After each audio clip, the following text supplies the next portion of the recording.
મહત્વના સમાચાર કે જ્યાં લગ્ન જીવનને લગતા મહત્વના મુદ્દા પર આજે હાઈકોર્ટમાં સુનાવણી હાથ ધરાશે। પતિ પત્નીના શારીરિક સંબંધ અંગે મુદ્દે બંધારણીય મુદ્દા ઉપસ્થિત કરતી અરજી પર સુનાવણી થઈ શકે છે। પત્નીની ઈચ્છા વિરુદ્ધના સંબંધને બળાત્કારની વ્યાખ્યામાંથી છૂટ આપતી કલમની જોગવાઈને હાઈકોર્ટમાં પડકાર અપાયો છે। પત્ની સાથેનો શરીર સંબંધ એ પતિનો હક હોવાનું આ પહેલા કોર્ટનું અવલોકન હતું। સ્ત્રીની ગરિમા, ઈચ્છા, સમાનતા સહિતના વિવિધ મુદ્દા ઉપસ્થિત કરતી હાઈકોર્ટમાં અરજી થઈ છે। સંસદ કે વિધાનસભાએ પસાર કરેલા કાયદામાં જ્યુડિશિયલ રિવ્યુની આવશ્યકતા અંગે પણ આ પહેલા છણાવટ થઈ ચૂકી છે। પત્ની સાથેના પતિના શરીર સંબંધ અંગેની બંધારણીય જોગવાઈઓને અરજીમાં ટાંકવામાં આવી।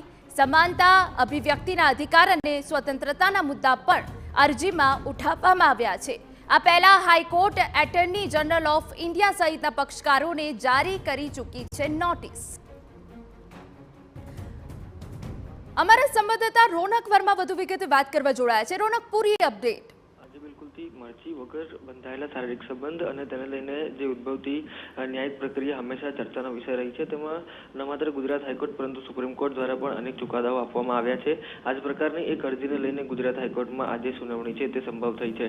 મહત્વનું છે કે લગ્ન જીવનને લગતો આ એક મહત્વનો બાબત છે અને જે પ્રકારે ઈચ્છા વિરુદ્ધ શારીરિક સંબંધ બાંધવામાં આવે છે તેને લઈને જે પણ કાયદાકીય પ્રશ્ન ઉદ્ભવે છે તેની કેટલી માન્યતા આપવામાં આવે છે તેને લઈને જે કેટલીક જે કલમો છે તેને પણ ગુજરાત હાઈકોર્ટમાં જે કહી શકાય કે પડકારવામાં આવી છે। સંસદ કે વિધાનસભાએ પસાર કરેલા કાયદામાં જ્યુડિશિયલ રિવ્યુની આવશ્યકતા અંગે પણ આ જે વિષય છે તેને લઈને ચર્ચા છે તે થઈ શકી છે, કેમ કે એક વખત જ્યારે વિધાનસભા અથવા તો સંસદમાં કોઈ વિષયને લઈને ચર્ચાઓ કરવામાં આવે છે પરંતુ તેને ન્યાયિક પ્રક્રિયાઓ સાથે સીધો સંબંધ હોય છે પરંતુ તેને લઈને ચર્ચા આવે છે કે કેમ તે પણ એક મહત્વનો વિષય રહ્યો છે। એટલે કે સમાનતાનો અધિકાર પણ આ જે વિષય છે તેમાં લેવામાં આવ્યો છે। ત્યારે આજે ગુજરાત હાઈકોર્ટમાં આ વિષય પર શું સુનાવણી થાય છે તેના પર સૌની નજર રહેશે અને જો કોઈ નિર્ણય પર આવે છે તો તે પણ એક અભૂતપૂર્વ નિર્ણય રહેશે।